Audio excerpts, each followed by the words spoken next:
Pisces. My name is Audrey Alison. Thank you for joining me. This is your April 2015 forecast for the month. And there is a lunar eclipse starting out this month, a full moon lunar eclipse on the 4th of April. And this will be at 14 degrees Libra. Libra for you is your 8th house of intimacy and shared resources, investments, wills, property, inheritance, loans, 401ks, interest rates, that kind of thing, property especially, and sex, eighth house of death and sex and change, things that Pluto would naturally govern, and Scorpio. Anyway, I'm babbling as usual, but let me say that having a full moon in your eighth house on the 4th means that something's coming into an awareness. You know, you could really see something illuminated on the property in the house that needs to be addressed right away. Eclipses eclipse things out of the picture. So you could end a fiscal account or close an account at this time. You could close on a house that you're interested in getting. You could end an intimate connection with someone that's not a marriage, but maybe someone that you're just being intimate with, that you're just being physical with. Also, with a full moon total lunar eclipse in the 8th, you could hear of someone passing at that time. I don't really like putting out a lot of negative energy in these forecasts, but I do want to be real. And the 8th house is the house of endings with an eclipse of endings. It doesn't mean you're going to pass. That's not at all what the 8th house represents. It's just more about, you could hear definitely of someone else who's close to that at that time. Now on the 8th, Jupiter goes direct. Jupiter is in Leo, and he's right smack in the middle, well, close to it, at 12 degrees.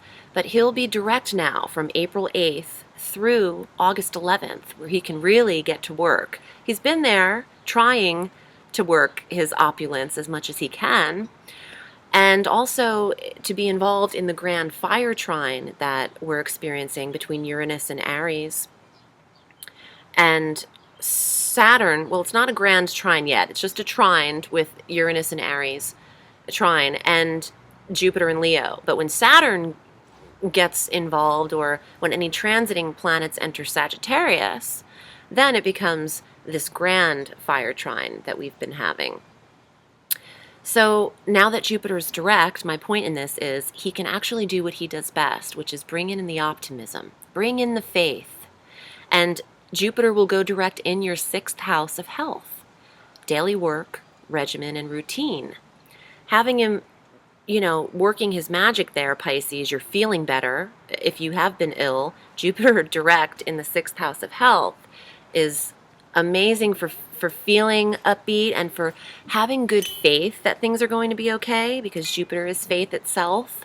However, watch your weight. Jupiter in the 1st and 6th house can expand the body, because he is abundance and expansion, and that could be literal expansion of the health, meaning maybe the weight. So keep that in check. You want to watch your cardio and your exercise between the 8th of April and August 11th. But that's the only detrimental aspect, is just gaining some extra pounds with Jupiter in the 6th and the 1st house. But if anything, you have such a good attitude about maybe shedding the weight that could work to your benefit as well, because Jupiter is such a positive planet. On the 11th, what the hell is that? That's the 11th and the 8th combined. On April 11th, Venus enters Gemini. Venus, the planet of love and money, the goddess. Aphrodite herself moves into Gemini. This is your 4th house of home. She'll be there through May 7th. You are decorating the home. You're preparing the home for summertime. Yeah, that's what's up there. Venus in the home, beautifying, decorating, getting new lighter linens out and just decor itself. You could be, well, Venus in the fourth isn't rebuilding the home or restructuring necessarily. It's just buying nice fabrics and paintings and art and even loving being in your home and communicating and entertaining in the home. Gemini is a very social sign governing your fourth house. You probably are doing a lot of entertaining and barbecuing in your place through the 7th of May. So good on you. Okay, so April 14th, Mercury, the planet that naturally governs Gemini and Virgo, enters Taurus, which is your third house of communications. So you are the social aid. Venus is in Gemini and Mercury is in Taurus. So your third house of communications is lit up while you're entertaining at home. I think you're going to be very social butterfly, Pisces, which is different from you. You're usually very internal. So this could be good.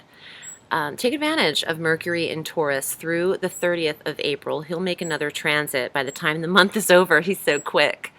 But that should be good because you are able to really understand documents, contracts. Mercury in Taurus for you, Pisces, will really, you could sign something from April 14th through April 30th. I'm actually getting that. Also, third house would be documents, contracts, negotiations, things like that. So there is something requiring your signature, I think, in the second half of the month. Now, on the 16th, Pluto retrogrades. Pluto's been in Capricorn forever. So he's in your 11th house of friendships, that sector. So he's just a very intense planet, very old, very cold. And he's just deep. You could have a lot of deep connections, deep social intensities with Pluto in the 11th house. Our new moon is on the 18th of April, 20 degrees Aries. This is your second house of finances. So this new moon is the only one you will get in 2015 that affects your second house. Money, investments, budgets, how you're earning money, and your own self-worth is the second house. How do you value yourself? What do you value? So set your intentions on the 18th on how much and what you would like to receive. That could be pretty special by the time that either 28-day lunar transit is up or the full year from new moon to new moon for you, for your annual new moon. On 4/20, the sun enters Taurus. This is your third house again, communications. So the sun will be conjunct Mercury when he's there. The sun conjunct Mercury in your third house. Mercury naturally feels so good in the third. You are running errands, local travel, to and from, appointments, socializing, siblings. Siblings are affected in the third house. And neighbors, neighborhood action. On the 30th, Mercury makes his second transit into Gemini, into your fourth house again. But this is unusual because Mercury is very quick, like I said. He was only in Taurus for 16 days, but check this out. He's going to be in your fourth house through July 8th. So from April 30th through July 8th, he's going to be in your fourth house of home because once he hits there, he's going to retrograde on May 18th next month. We'll get to that. On May 18th and remain retrograde through June 11th. So he retrogrades from 13 degrees back to 4 degrees and then has to go through all of Gemini again. So he is your fourth house of home. You're there a lot. You're getting a lot happening, a lot going on in your house. Also, the fourth house is foundation, the mother. Where do you come from? Your family, your deep roots. Something's activated there. Because that's Mercury is rarely in a sign for that kind of period of time. So there is a learning. Sorry, bear with me, I'm hearing things. There is a time to learn how to communicate. There's a time to learn how to communicate to your mother, also how to communicate to others who you are social with. I just feel like you're going to have a lot of people in the home and you're going to be learning how to deal with them. So good luck with that. Let me get to the cards and see what comes up for you, Pisces, for April. Such a beautiful day outside. I'm so happy to be back outside for the forecasts. My favorite time of year is between March 21st and September 20th, spring and summer. Okay, let's use the Robert M. Place Alchemical deck.